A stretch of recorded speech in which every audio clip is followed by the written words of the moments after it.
안녕하십니까, 김사뭉입니다. 이번 시간에는 국혼이 무너진 시대의 사학자로서 또는 언론인으로서 대한민국 임시정부의 제2대 대통령을 역임하신 백암 박은식 선생에 대해서 말씀을 드리고자 합니다.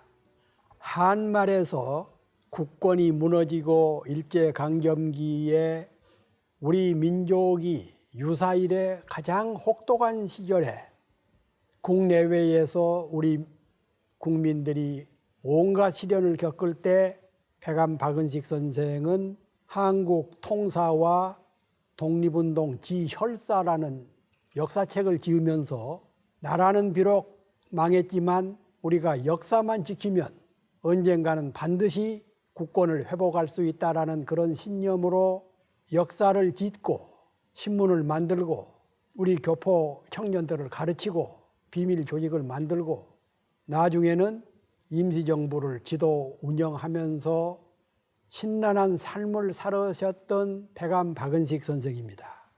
박은식 선생의 호 중에 하나가 태백광로, 태백산, 지금은 백두산이라고 부르죠. 태백산에 있는 나라의 사람으로서 만국을 슬퍼하며 미쳐서 돌아다니는 노예다, 그런 호를 지었습니다. 태백광로.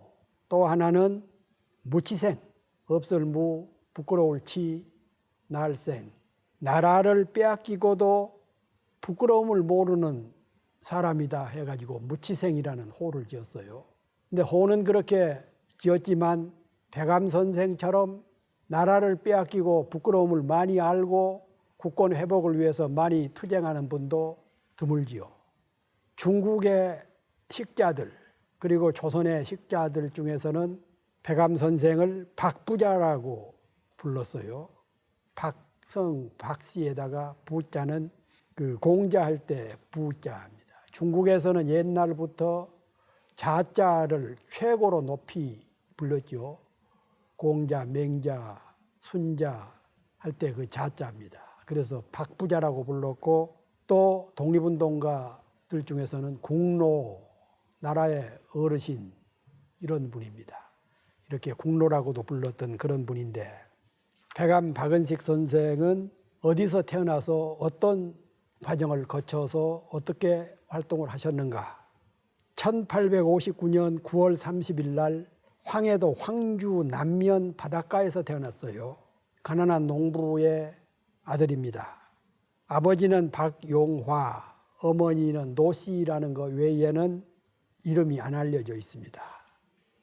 5형제 중에서 넷째로 태어났는데 어렸을 때 형제들이 다 먼저 가고 혼자 남아서 사실상 독자와 마찬가지였습니다. 박은식 선생의 본관은 밀양박씨, 어렸을 때 이름은 성칠이, 흔히 쓰던 이름이죠.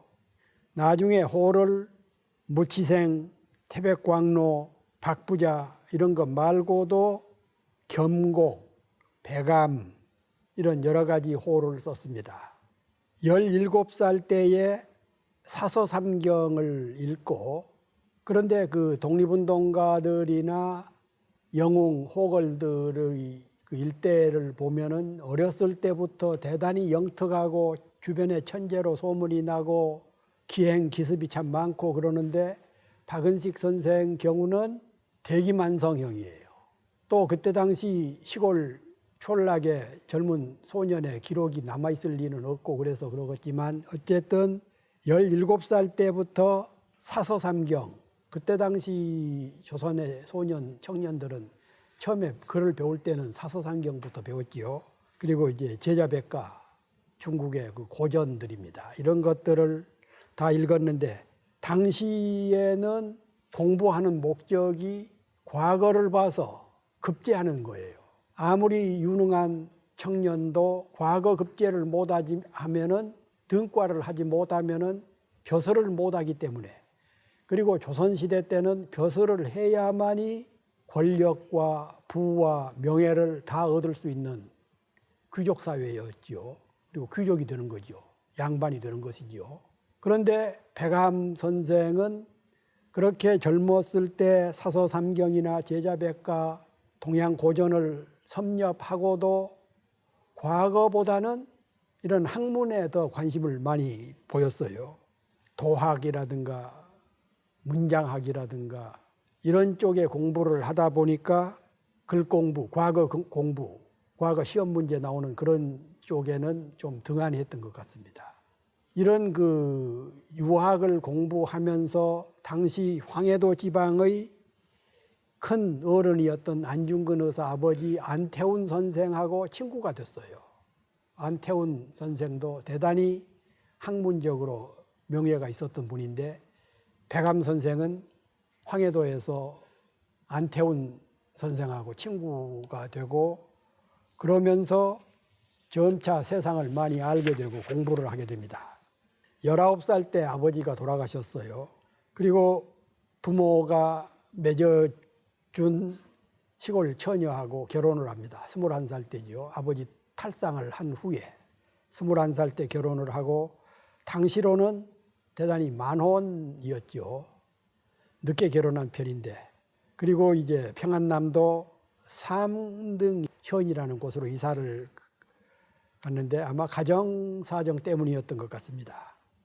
그 무렵부터 박은식은 나라 사정이 점차 어려워지는 것을 지켜보면서 전국을 유람합니다. 그리고 22살 때는 경기도 광주에 사는 다산 정약용 선생의 제자인 신기영과 정관섭이라는 분을 찾아가서 다산 선생의 책들을, 다산 정약용 선생은 그때 당시 조선 말기에 조선에서 태어나서 그렇지 영국이나 프랑스나 유럽에서 아마 정약용 선생이 태어나서 그런 업적을 남겼다고 그러면은 능히 루소나 몽트스큐에나 이런 세계사적인 사상가의 반열에 들어갈 만한 분인데 조선에서 태어나가지고 그렇게 명예를 세계적으로 알려지지 못했죠.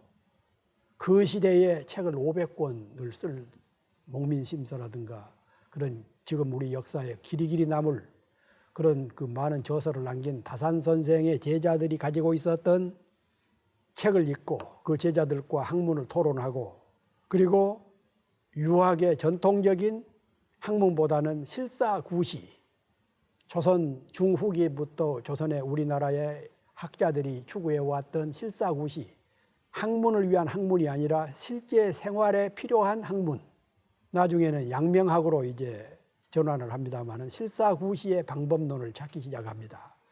그러니까 전통적인 조선의 유학자들이 걸었던 그런 길과는 상당히 다른 길이지요.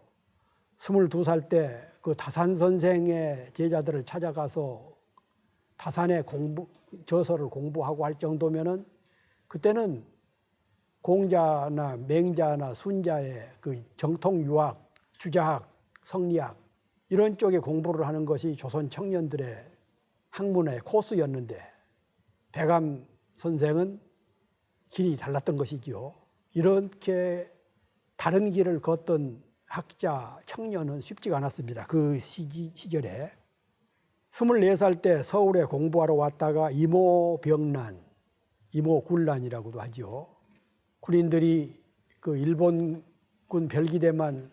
별기군만 대접을 잘하고 우리 조선군에 대해서는 푸대접을 하고 해서 군인들이 들고 일어났던 게 이모병난. 이걸 지켜보면서 임금에게 시무책, 나라를 바로잡고 군대 질서를 또 우리 군대를 양성하는 그런 방안을 내세우는 시무책을 임금에게 보냈는데 당시 조정은 부패할 대로 부패하고 그래서 이런 것이 받아들여지지가 않았죠. 크게 실망을 한 박은식 선생은 당시 그 경기도 지역에서 큰 학자였던 그 박문일 선생이라는 분을 소문을 듣고 찾아가서 성리학을 공부하기 시작을 합니다. 그리고 이때에 양명학을 배우기 시작하죠. 둘 다 유교의 맥인데 성리학은 조선 주자학의 기본적인 학문이고 양명학은 실제에 맞는 학문, 이것이 양명학이죠. 나중에 이제 양명학을 공부하신 분들이 이 우리 독립운동가의 큰 햇별들이 된 분들이 적지가 않습니다. 우당 이회영 선생이라든가 박은식 선생 이런 분들이 양명학을 통해서 낡은 전통에 휩싸여 있는 유교를 고쳐서 실정에 맞는 우리 실정에 맞는 그런 유학을 해야 된다. 이게 양명학이지요. 이때부터 박문일 선생 문화에서 양명학을 공부하기 시작을 합니다. 그리고 고향에 돌아와서 자기 집에다가 학당을 세워서 청년들을 가르칩니다. 당시 우리의 그 성각자들은 많은 분들이 학교를 세웠어요. 지금 표현으로는 학교지만 서당이지요. 그래서 우리가 배워야 된다, 깨우쳐야 된다. 여성들도 역사 현장에 나서기 위해서는 배워야 된다. 지금 생각하면은 참 100년, 100 몇십 년 전이기 때문에 여성들이 서당이라든가 학교에 다닌다는 것은 꿈도 꾸기 어려웠던 시절이지요. 그런데 박은식 선생은 자기 마을에다가 학당을 세우고 청년들을 가르치고 여성들을 배움을 일깨워주고 그렇습니다. 그 무렵에 제물포조약, 강화도조약, 일제가 우리나라에 처음으로 불평등 조약을 강요했던 제물포조약이 맺어지고 나라가 점점 어려워져 갑니다. 그럴 때 어머니가 외아들이 과거 공부는 하지 않고 딴짓만 하고 돌아다니니까 그런 표현이 적절하지는 않지요. 어머니로서는 분통 터질 일이지요. 아무리 머리가 좋아도 등고하지 않으면 시골에서 농사 짓고 살 수밖에 없는 그런 시대에 글 공부를 남들처럼 그렇게 머리가 나쁜 것도 아니고 그래서 어머니 독촉의 과거를 보았는데 향시, 지방에서 실시하는 향시를 봐서 27살 때 특선으로 뽑혔어요. 머리가 워낙 좋고 공부를 많이 했으니까. 그래서 관직에 나가는 게 능참봉, 6년 동안 능참봉이라는, 아마 요즘 그 젊은 분들은 능참봉이라는 용어를 잘 모를 겁니다만은 역대 왕의 무덤을 지키는, 왕릉을 지키는 그런 역할을 하는 게 능참봉입니다. 벼슬은 벼슬인데 요즘 식으로 말하면 끝발이 없는, 그리고 바쁘기만 하고, 지금 우리나라 경우도 어떤 누가 정치적인 무슨 행사가 있고 그러면은 국립묘지를 참배하잖아요. 그거 관행처럼 돼 있죠. 그러듯이 조선시대 때도 조정에서 무슨 행사가 있거나 고위층에 임명이 되거나 그러면은 왕릉을 찾아서 참배를 하고 하는 것이 관례처럼 비슷하게 돼 있었어요. 그런데 이 능참봉은 그런 오는 손님들, 고위층들 이런 사람들 만나라고 권력은 없으면서도 바쁘기만 하는 그런 역할을 하다가 이런 식으로 자신의 삶을 보내기에는 시국이 너무 급변하고 있다 싶어가지고 그럴 때에 1898년에 그 서재필 박사 미국에서 돌아와가지고 만민공동회, 독립신문, 독립협회 이런 걸 만들 때입니다. 그러니까 우리나라가 총체적으로 수구 반동 세력과 개화 세력이 대립할 때입니다. 전통적인 유학파 중심의 집권 세력들은 어떤 일이 있어도 세계 질서와는 상관없이 현상을 유지하려고 하는 세력이고 서재필 선생을 중심으로 하는 개화파 김옥균 이런 분들은 세상이 달라서 변하고 있고 하니까 서구 문명을 받아들여서 우리도 개화 개명을 해야 된다라는 그런 시대였지요. 두 파로 갈라져 있었지요. 크게. 그때에 백암 선생도 만민공동회, 독립협회 이런 데 참여하기도 하고 지켜보면서 차츰 개화 사상에 눈을 뜨게 됩니다. 당시의 유림들의 대부분이 성리학을 공부해서 위정 척사 사상, 서양은 오랑캐다, 오로지 공자왈 맹자왈 하던 시대에 그것이 국가의 정통 세력이 되고 정학이 되고 종교 비슷하게 국교 비슷하게 됐던 시대에 백암은 개화 사상으로 사상적인 전환을 하게 됩니다. 그리고 1898년 3월 달에 독립협회가 주최하는 만민공동회가 열렸을 때 직접 참여하고 주도하기도 하고 그렇죠. 우리가 그 지난해 말부터 금년 3월 초까지 한 20회에 걸쳐서 서울을 비롯해서 전국 주요 도시 대부분 도시에서 촛불 집회를 하듯이 그때도 만민공동회가 서울에서 광화문 거리에서 종로 거리에서 열렸습니다. 그리고 한때는 정부 대신들도 참여를 해서 개화 개명을 해야 된다.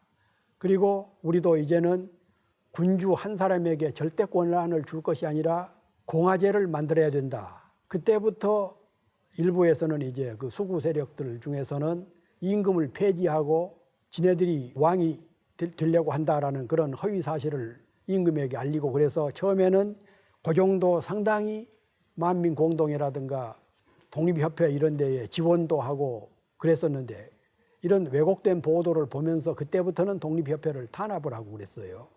박은식 선생은 만민공동회의 문교부장, 지금 같으면은 그 시민단체의 책임, 문교 책임 그런 역할을 맡은 것이죠. 그래서 간부로 발탁되어서 활동을 합니다. 그리고 함께 일을 하던 남궁옥, 유근, 나연수 이런 애국지사들하고 황성신문을 만듭니다. 황성신문에 장지연 선생하고 함께 주필이 돼서, 공동 주필이 돼서 일제가 점차 우리를 국권을 농락하고 침략의 마술을 보일 때 항일 논설을 심한 어조로 쓰게 되고, 이런 것 때문에 결국은 독립협회가 해산이 되고 말았죠. 처음에는 정부가 지원을 하다가 나중에는 공화주의 이런 그 흐름 때문에 정부에서 반대를 하기 시작한 겁니다. 그러자 1900년부터 백암 선생은 경학원, 정부에서 만든 경학원이라는 학원에서 강사를 하고, 한성사범학교, 당시 서울의 한성에다가 학생들을 가르치기 위한 교사 양성기관으로 한성사범학교를 만들었는데, 거기에서 교수로서 학생들을 가르칩니다. 이때 쓴 학교실론, 그리고 교육의 기능책, 이런 책들을 썼어요. 학교신범 이런 책들은 당시의 잘못된 교육 제도를 신식으로 바꿔서 우리 청년들에게 유학뿐만 아니라 세계사, 세계 지리, 세계 정치사, 세계의 흐름, 각국의 동정 이런 걸 가르치자고 주장했던 분이 백암 박은식 선생입니다. 대단히 그 성각적인 지도자였지요. 마침내 1905년 을사늑약이 강제로 체결이 되고, 황성신문이 장지연 선생의 시일야 방성대곡 이런 논설 때문에 일본 통감부로부터 신문이 폐간되는 그런 과정을 겪으면서 1904년, 그러니까 그 을사늑약 한 해 전에 신민회가 만든 신민회의 기관지로 창간된 대한매일신보의 책임자로 들어가서 신채호 선생 같은 분들하고 항일 논설을 많이 쓰고, 국민계몽, 일제의 만행귀탄 이런 글을 많이 쓰면서 점차 언론인으로서, 그리고 민족의 그런 그 민족 진영의 지도자로서 성장하기 시작을 합니다. 그러면서 여전히 일제가 우리나라를 목숨을 숨통을 조여가고 있는데도 일부 유학자들은 옛날의 명예나 옛날식의 유학의 그런 모습에서 한치도 변하지 않고 있고, 그래서 그 수구적인 유림들, 유학자들을 매섭게 비판을 합니다. 세상이 이렇게 바뀌고 있고 일제가 우리를 숨통을 쥐어가고 있는 이런 데에 언제까지나 전통 유학에만 매달릴 것인가. 그래서 차츰 적이 많아졌지요. 1906년에 대한자강회라는 것을 만들어서, 대한자강회라는 것은 정부로부터 독립된 시민들의, 애국지사들의 자치단체입니다. 이런 자강회를 만들어서 자강회 월보라는 신문을 통해서 여전히 계몽, 일제, 만행 이런 걸 규탄하는 글을 쓰고, 그리고 이 무렵에 대한자강회 월보에다가 유교 구신론, 우리가 흔히 그 만해 한용운 선생의 불교 유신론은 많이 아는데 백암 선생이 쓴 유교 구신론은 잘 모르죠. 만해 선생이 스님이 쓴 불교 유신론은 타락한 불교를 혁신해야 된다라는 불교 개혁론이고, 백암 선생이 쓴 유교 구신론은 마찬가지로 타락한 유교를 개신해서 실사구시의 유교로 만들어야 된다라는 그런 글이었습니다. 이런 것 때문에 주변에서 많은 비판을 받고 그랬지만, 그러나 백암 선생은 조선 유학 시절에 쌍벽을 이루었던 공자와 맹자. 그런데 조선 사회가 시대가 공자는 하느님같이 모시고 하늘처럼 모시면서 맹자에 대해서는 대단히 비판적이었어요. 맹자는 같은 유학에 뿌리면서도 원조면서도 맹자는 대단히 개혁주의적인 사상가입니다. 폭군 방벌론, 서로 군왕이라고 임금이라고 하더라도 잘못된 일이 있으면 쫓아내야 된다. 그리고 민의 중지설, 백성을 국가의 기본으로 삼아야 된다. 임금이 중심이 아니라 백성이 국가의 중심이다. 이런 것을 주장했던 분이 맹자인데, 맹자의 폭군 방벌론이라든가 민중 본의설 이런 것들은 조선에서 자칫하면은 이제 왕을 배척한다는 운동이 일어날까 봐서 조선 사회는 맹자를 굳고 가르치지 않았던 것이지요. 이런 때에 백암 선생은 단호하게 맹자의 이런 학설, 민중 중심, 백성 중심, 임금이 잘못하면 쫓아내야 된다. 이런 것을 학생들에게 가르치고 그랬습니다. 그러면서 그 앞서 잠깐 소개했던 양명학, 지행합일, 배운 대로 행동한다. 배우는 것은 따로 있고 행동은 그대로 안 하는 것보다는 이게 정통 유학이 잘못된 유학 자체는 참 좋은 것이지요. 유교 자체는. 그런데 우리나라에서 한 고려 말기 때부터 고려 때부터 조선시대 거치면서 유교가 좋은 점은 다 없어져 버리고 잘못된 것만 기득권만을 보호하는 그런 그 잘못된 유교를 고쳐야 된다는 게 양명학이었는데 바로 양명학은 지행합일, 아는 만큼 행동해야 된다. 행동과 암이 일치해야 된다. 이게 양명학을 백암 선생은 주장을 했고 이런 글을 많이 쓰고 그랬습니다. 그리고는 나라의 운명이 점점 위태로워지면서 서우학회, 이분들은 이제 그 서북 쪽에서 평양도 지역 사람들을 서북 쪽이라고 그러죠. 관서지방. 이쪽 사람들이 중심이 돼서 서우학회를 만들고 서우라는 기관지를 만들면서 여기에 주필이 되고 그리고 여기서 그 여러 책을 간행을 했고 많은 글을 쓰고 그랬습니다. 그러다가 1907년 4월 달에 도산 안창호 선생이 미국에서 돌아와서 신민회를 만들 때 이때 이동영 선생, 이회영 선생, 이동희 선생, 김구 선생, 신채호 선생 이런 분들하고 만든 게 신민회. 신민회는 제가 여러 차례 말씀을 드렸지요. 우리나라의 최초로 공화주의를 부르짖었던 단체, 비밀단체지요.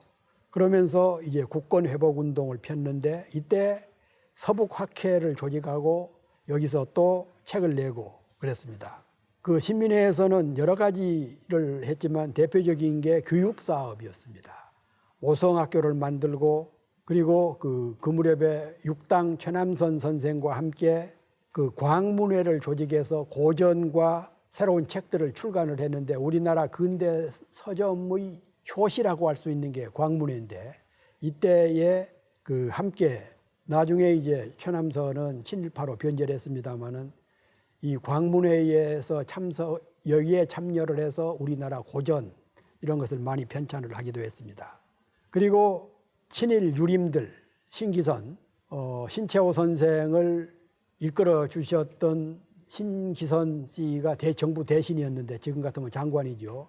이런 사람들이 유학을 조선의 전통적인 유교 유학을 친일화시키면서 이걸 대단히 붕괴하고 여기에 맞서서 그 대동교를 설립을 합니다. 그러니까 개신 유학을 중심으로 하는 대동교라는 결사단체를 만들어서 신기선 이런 부류들하고 대결을 하기 시작을 하고 그래서 당시에 조선의 유수한 유학자들 대부분이 상당수가 친일화될 때 백암 선생은 대동교를 만들어 가지고 이에 대결하면서 우리의 정통적인 유교를 지키고 양명학을 일으키고 그런 그 역사적인 위협을 달성을 합니다.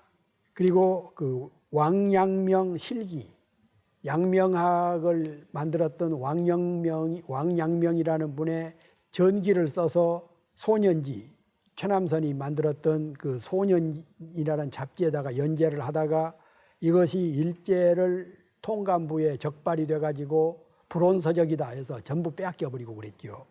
그리고 잡지를 폐간시켜 버렸습니다. 1910년 8월 29일 날 나라가 망했지요.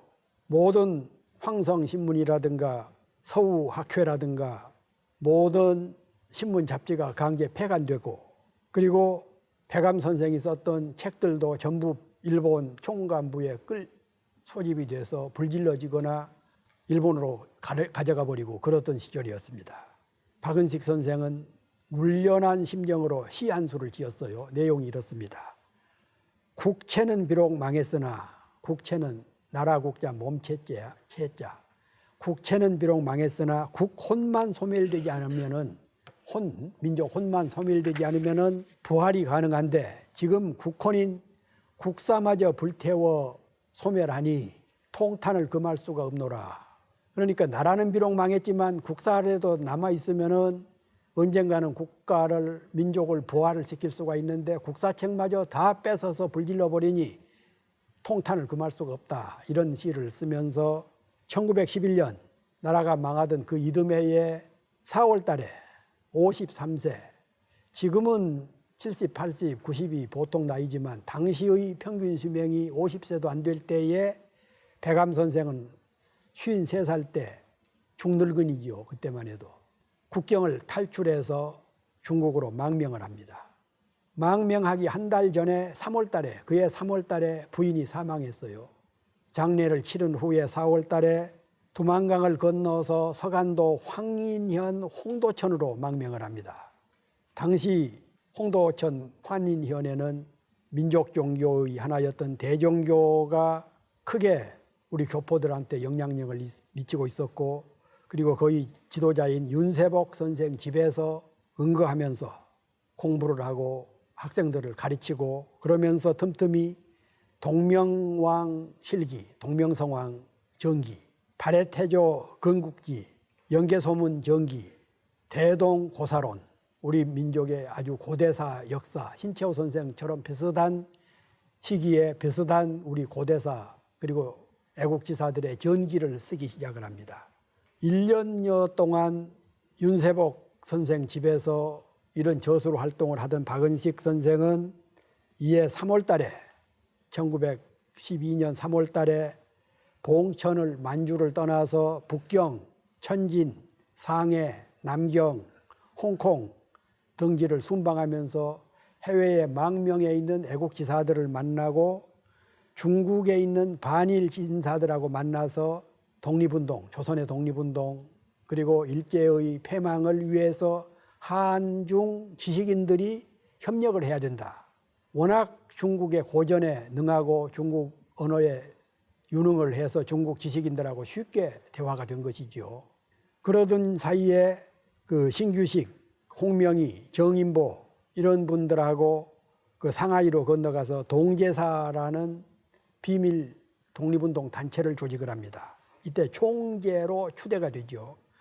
중국 관내에서 나라가 망한 이후에 독립운동 단체를 최초로 만든 게 동제사입니다. 그리고 그 상하이에 와 있는 우리 동포 2세, 3세들을 교육을 위해서 박달학원을 또 만듭니다. 학원이죠. 신채호 선생도 거기서 강의를 하고 그랬습니다. 얼마 후에 홍콩으로 건너가서 중국인 친구들의 요청으로 향강이라는 중국어 잡지를 만들고 거의 주간이 됩니다. 남의 나라에 가서 남의 나라 잡지에 주간이 된다는 것은 쉬운 일이 아니죠.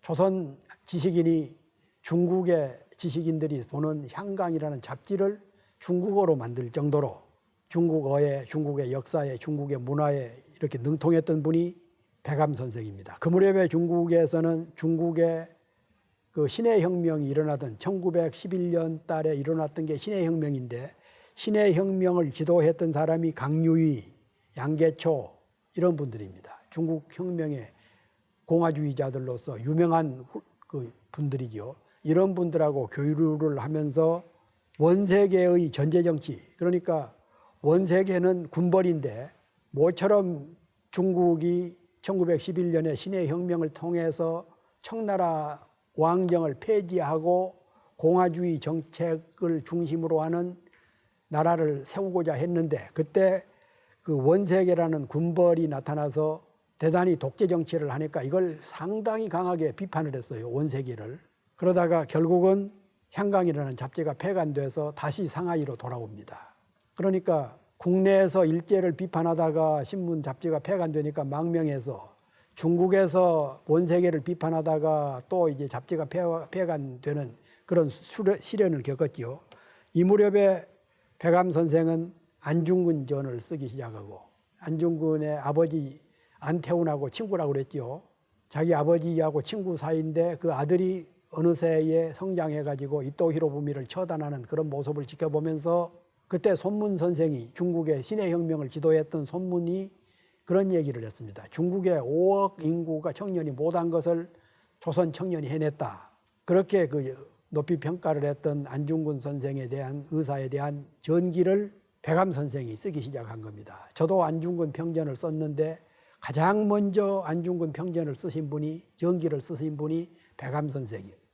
그리고 같은 비슷한 시기에 한국 통사, 백암 박은식 하면 한국 통사하고 독립운동 지혈사인데, 한국 통사는 1864년부터 1911년까지, 그러니까 1864년은 수은 최재우 선생이, 동학을 창도하신 수은 최재우 선생이 대구 감령에서 사형 선고를 받고 집행됐던 그 해부터 1911년 나라가 망한 이듬해까지 조선의 근대사를 쓴 역사책입니다. 보통 우리가 알기를 통사하면은 역사의 기록 그렇게 하는데, 통자, 이때 박은식 선생이 쓴 한국 통사는 통자는 아플 통자예요. 보통 통자, 일반 통자, 교통할 때 통자, 그 통자가 아니고 아플 통자입니다. 민족의 아픔, 1864년부터 1911년까지의 그 후도 마찬가지지만 우리 민족의 아픈 역사를 기록하는 책을 쓴 것이 한국 통사입니다.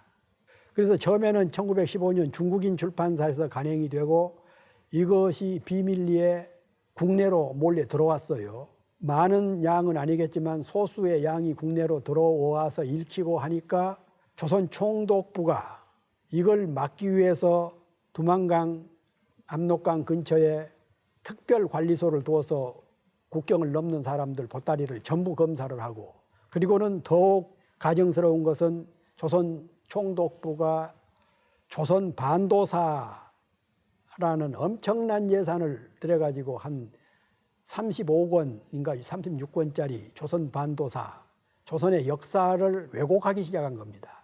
옛날에는 일본이 임나 일본부라고 해서 있지도 않은 역사를 왜곡해 가면서 조선 남부는 일본 사람들이 2000년, 3000년 전부터 경영을 했다.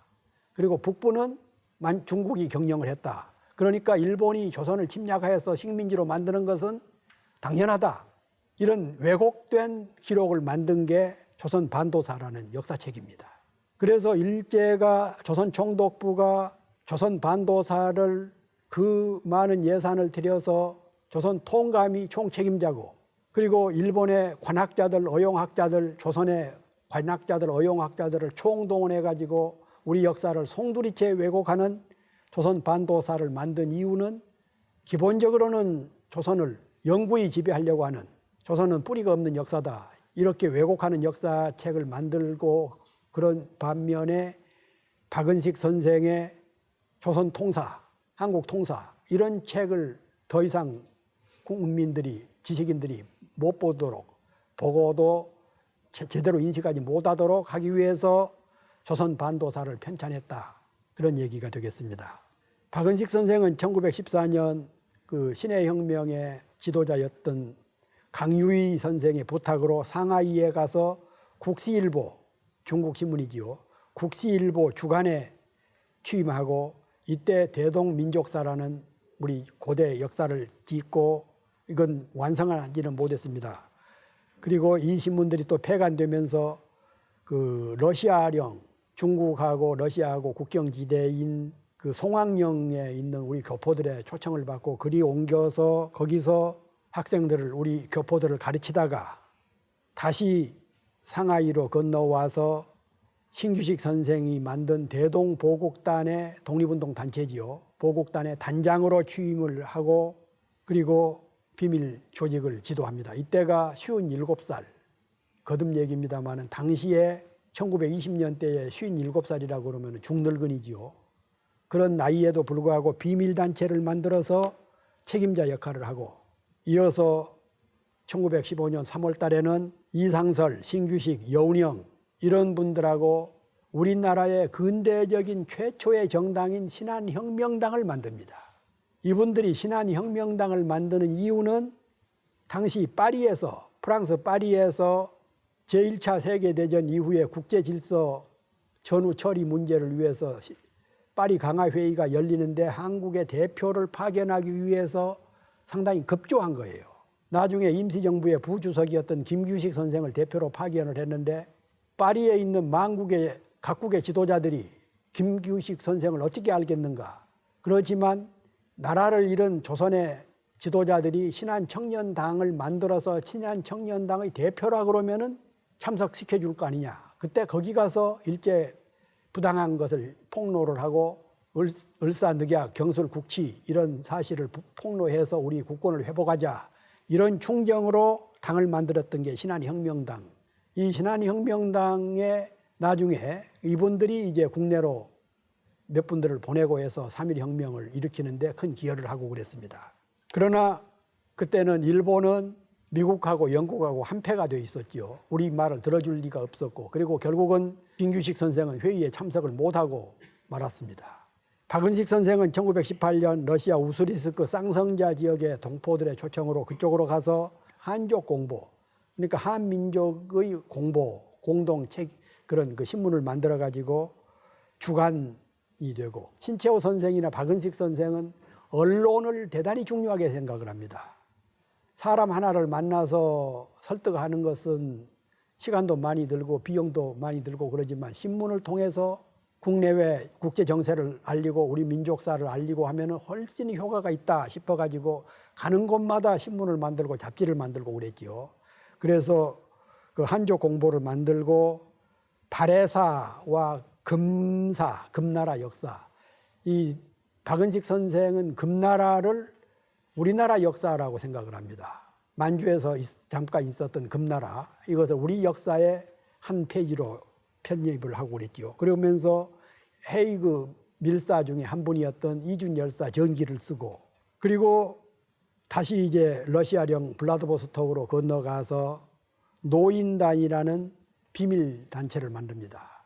그때 그 강우규, 서울에서 일제와 총격전을 벌였던 강우규 의사도 그 노인단 단원이었고, 여기서 비밀리에 파견돼서 일제와 싸웠다가 비참하게 그 서거하신 강우규 열사, 이런 분들이 그 단원들이고 그랬죠.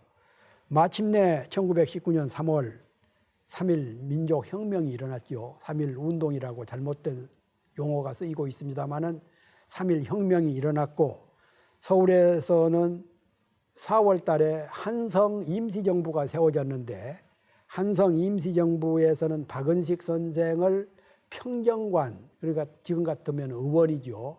그때는 박은식 선생은 해외에 있을 때인데도 해외에서 그런 그 독립운동의 기여도가 알려져 가지고 평정관으로 추대를 하고, 이어서 대한민국 임시정부가 1919년 4월 11일 날 상하이에서 임시정부가 수립될 때 그 신문을, 독립신문이라는 기관지를 만들었는데, 그 박은식 선생은 임시정부 기관지 독립신문의 사장으로 추대를 합니다.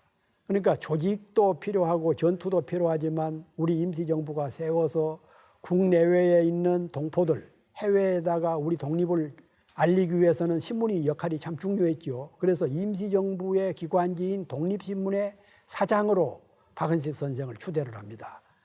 그리고 이 무렵에 독립운동 지혈사, 이때는 1894년 동학혁명 때부터 1919년 3.1 혁명에 이르기까지의 우리 독립운동사, 의병운동사, 의열투쟁, 무장투쟁 이런 것을 전부 기술하는 독립운동 지혈사. 그러니까 앞에는 한국 통사, 앞을 통자를 썼는데 여기서는 지혈사, 피로 쓴 역사라는 책을 쓰게 됐고, 이때부터 그 박은식 선생의 다른 책들도 많습니다만 대표적인 우리 근현대사 역사책으로서는 한국 통사와 독립운동 지혈사를 알게 되죠. 독립운동 지혈사는 3.1혁명이라든가 그 이전, 그 이후에 나타났던 우리 독립운동, 항일운동의 역사를 그렇게 소상하게 기록한 역사책이 없습니다. 그때 임시정부에 있으면서 국내의 비밀 정보원들을 동원해가지고 선천에서 몇 명이 몇 월 며칠 날 어떻게 싸우다가 몇 명이 죽었고, 순천에서는, 천안에서는, 대전에서는 상세히 전국에서, 그리고 해외에 우리 동포들이 했던 독립운동 기록까지도 소상하게 다 기록을 해놨어요. 그 시절에 통신이 있는 것도 아니고, 그래서 그 박은식 선생의 역사학자로서의 역할도 독립운동 언론인 못지않게 소중한 그런 기여를 많이 했습니다. 국내의 3.1혁명이 일제의 강압에 의해서, 탄압에 의해서 1919년 4월, 5월 넘기기 어렵고 진압이 되고, 그리고 임시정부도 혼란에 빠졌습니다. 1919년 초기 이런 때는 우리 국내에서 독립자금, 비밀 독립기금, 그리고 의열이 있는 청년들이 많이 임시정부까지 찾아가서 독립전선에 몸을 바치고 했는데, 일제가 워낙 탄압이 많고 국경을 막아버리고, 그래서 임시정부의 살림살이가 대단히 어려웠어요. 심지어는 중국 사람들, 타이피스트, 중국 기록자 월급도 주기 어려울 정도로 어려웠던 시절입니다. 그리고 그 이승만 초대 대통령이 정치를 잘 못하고, 특히 일본 대신에 미국에다가 조선의 운명을 국고를 맡기자 하는 위임 통치론, 이런 것 때문에 임시정부가 혼란에 빠지고, 결국은 임시정부의 대통령, 지금 우리가 얼마 전에 박근혜 대통령을 탄핵해서 대통령직에서 쫓아냈습니다마는, 대한민국 임시정부는 이승만 대통령을 탄핵해서 쫓아냈어요. 미국으로 갔었습니다마는. 그래서 임시정부가 혼란에 빠져 있을 때에 임시정부 지도자들은 백암 박은식 선생을 1925년 제2대 대통령으로 추대를 합니다. 그때 박은식 선생의 나이가 67세. 근데 예나 지금이나 권력자들은 그 자리에 오르면은 자기의 권세를 눌리고 그걸 영구화시키고 그러려고 하는데, 백암 박은식 선생은 정반대였어요. 취임할 때 처음에 순국열사 추도식을 거행을 하고, 자신은 지금 같으면 내각 책임제, 우리가 지금 헌법 개정 얘기가 나오고 있습니다마는 대통령 중심제에서 내각 책임제로 개헌을 하고는 몇 달 만에 그 자리를 물러납니다. 쉽지가 않죠. 임시정부가 내각제로 개헌을 하게 된 것은 임시정부에도 계파가 참 많았어요. 그런데 그런 것 자체를 나쁘게 부정적으로 평가할 수는 없습니다. 다수의 그 민주정치라든가 공화정치라는 것이, 왕정은 왕 하나가 중심이 돼서 일사천리로, 또는 왕명에 따라서 잘하든 잘못했든 획일적으로 하는 게 정치 왕정이지만, 공화주의는 생각이 다르고 판단이 다르고 주장이 다르고 정책이 다른 다수의 사람들이 모여서 선의의 경쟁을 하고, 이것이 파를 만들고 정당을 만들고 계보를 만들고, 이것이 공화주의고, 또 이렇게 하는 것이 더 건전하기도 하고 그런 것이지요. 그래서 임시정부에도 파벌이 많았습니다. 지역적인 파벌도 있었고 이념적인 파벌도 있었고, 특히 이제 다수는 민주공화주의를 주창을 했지만 1917년 러시아에서 10월 혁명이 일어나면서부터는 사회주의 계열 쪽 분들도 독립운동에 참여를 하게 되고, 또 이분들도 일정한 세력을 형성을 하면서 임시정부 안에서는 그 민족주의 계열, 사회주의 계열, 아나키즘 계열, 또는 소수지만 다시 왕정으로 돌아가야 된다라는 그런 계열, 다수는 이제 민주공화주의 계열이었지요. 그래서 그 대단히 그 혼란이라고 할 수 있을까. 그리고 이승만 대통령을 탄핵하다 보니까, 그리고 이제 그 미국에서 주로 그때는 국내에서 독립자금이 줄이 끊겨버리니까 일제의 탄압으로 미국의 우리 교포들이 일주일에 그 $100를 벌면은 10분의 1을 저축을 해서 독립기금으로 임시정부에다가 보내주고 했었는데, 그걸로 유지가 됐던 임시정부가 이승만을 탄핵을 하면서 이승만이 미국에 거처를 정하면서부터는 그 돈이 임시정부로 안 들어오는 겁니다. 그래서 더욱 어려워지고 그랬죠. 그 무렵에 만주 쪽에서는 우리 청년들이 봉오동 전투, 청산리 전투 이런 것을 해서 무장전쟁을 일으키고 일제와 싸우고 있을 때 임시정부에서는 외교론을 통해서, 그러니까 이승만 대통령이 주장했던 게 외교론이죠.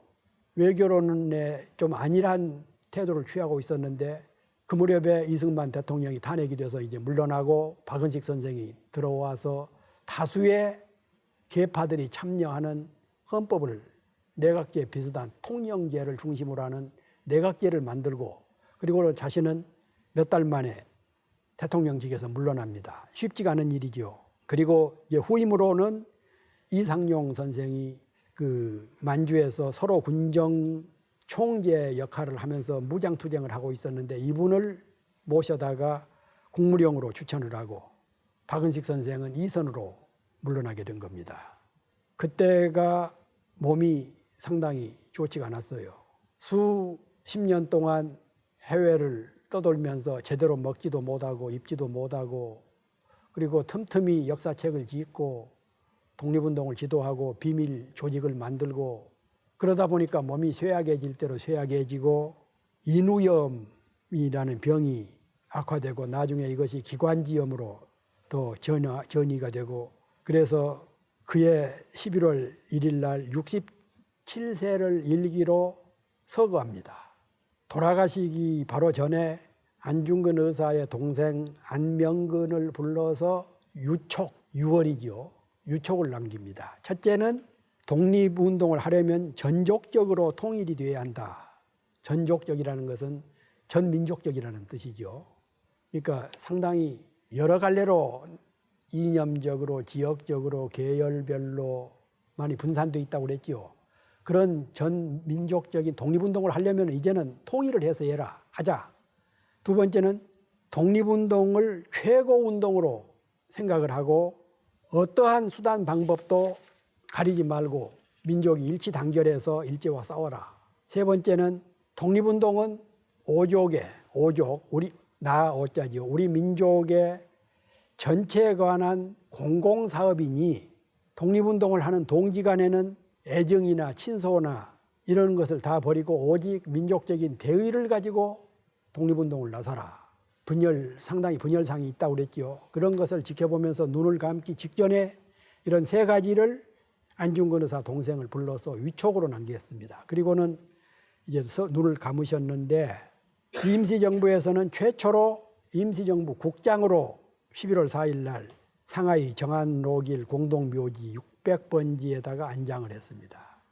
오랜 세월 동안 상하이의 그 공동묘지에 묻혀 있다가 1993년 김영삼 대통령 때에 국내로 유해가 봉안돼서 지금은 국립묘지에 안장이 돼 있어요. 배감 박은식 하면은 독립운동가, 언론인, 여러 가지 비밀 결사단체 이런 것들도 많이 하셨지만 대표적인 게 한국통사하고 독립운동 지혈사인데 한국통사는 그러면은 어떤 내용인가 아주 간략하게 몇 가지만 요약을 하면 7가지만 요약을 하면은 첫째는 왜 나라가 망했는가? 조선의 조정이 당쟁에 휩싸여 민생을 힘쓰지 않았다. 좀 심했어요. 두 번째는 조세 수치 체제 문제가 문란했다. 그러니까 국민들한테 백성들한테 세금을 받아서 국가를 운영해야 되는데 이게 가렴 주고 백성들한테 먹고 살기는 안 해주면서 세금을 많이 물려가지고 백성들이 각종 세금에 시달렸다.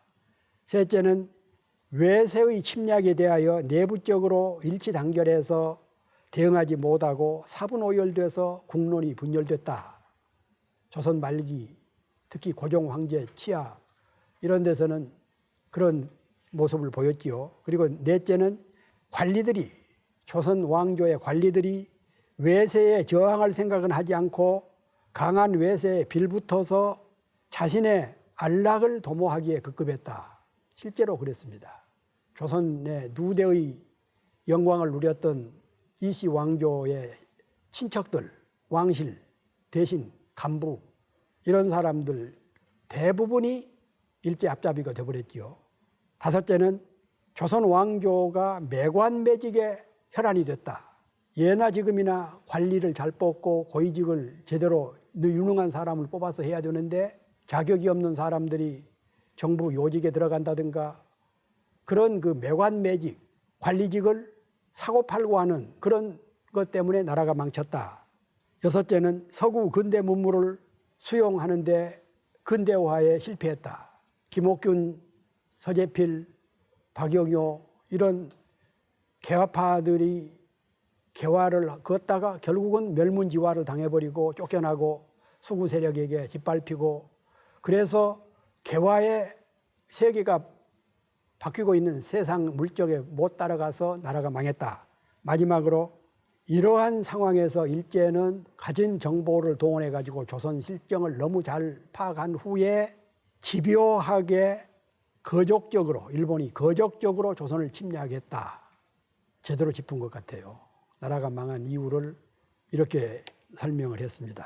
그리고 민족이 역사가 망한 이유를 설명을 하면서도 자기 반성, 우리가 잘못된 부분을 반성하고 식민 통치의 그런 야만성을 고발을 하고 세계에다가 호소를 하고 그리고 국난을 극복하고 민족 혼을, 민족의 실체를 회복을 하기 위해서는 어떻게 해야 된다, 방법론 이런 것까지도 제시를 하고 있고 그렇습니다. 그리고 이제 마지막으로 그 독립운동 지혈사 3.1혁명이 일어나던 그날부터 시위 현장에서 일어났던 일들을 마치 취재 기자가 현장을 답사한 것처럼 샅샅이 기록을 했어요.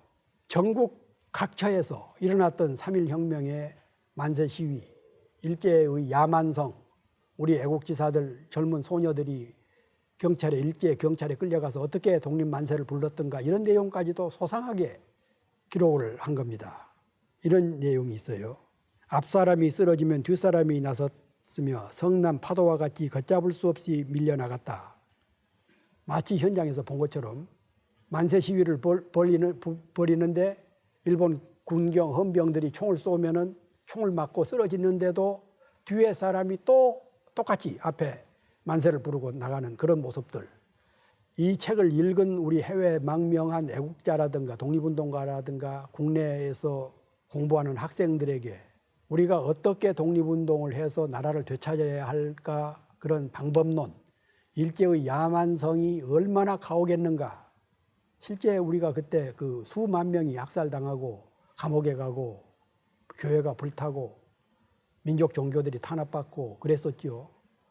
박은식 선생을 생각하면 우리는 잃어버린 국가, 민족을 회복하는 길이 우선 여러 가지 방법도 있지만 대표적인 부분은 역사를 지키는 것, 바른 역사를 제대로 쓰고 바른 역사를 가르치고 바른 역사를 지키는 것이 국혼을 지키는 그것이 독립운동의 선결 조건이다. 이것은 동북아 정세가 지금 대단히 미묘해진 오늘의 시점에서 우리 국민들도 함께 역사 찾기, 역사 지키기, 바른 역사 쓰기 이런 선열들의 정신을 잊지 말았으면 하는 그런 바람입니다. 감사합니다.